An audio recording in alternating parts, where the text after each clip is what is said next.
And so now we go to another consideration, which is, are you an original Earth inhabitant or an avatar? Because if you are an original Earth inhabitant, then your divine plan tends to have more of a physical aspect than if you are an avatar. And with that, I mean that you are more likely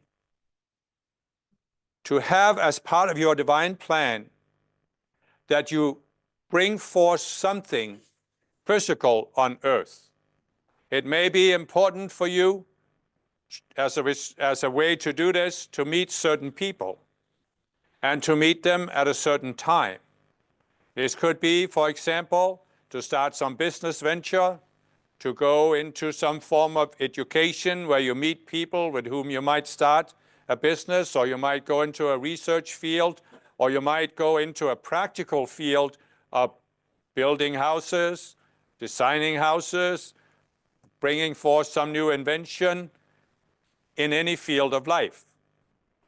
So for original Earth inhabitants, it is more important that you meet certain people at a certain time, because this can then lead on to what you are meant to manifest physically together. Of course, for the original Earth inhabitants, the resolution of psychology is also very important.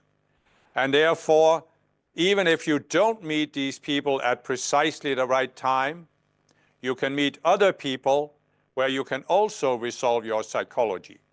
In many cases, it is also so that other people can help you manifest whatever you are meant to manifest physically.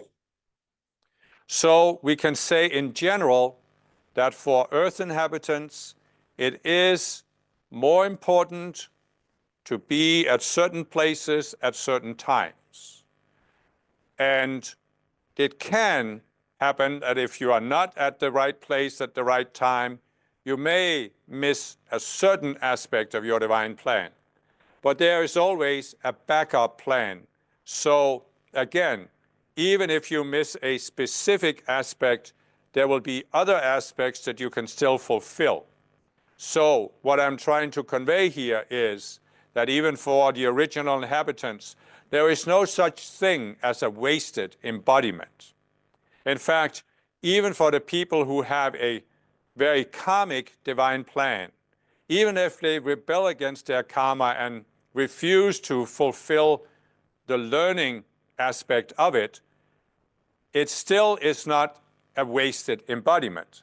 Because if you rebel against your karma, you will, of course, go through life reacting to other people, and you might create more karma, but nevertheless, you are still intensifying your psychology, which then can bring you to the point where you can't stand it anymore.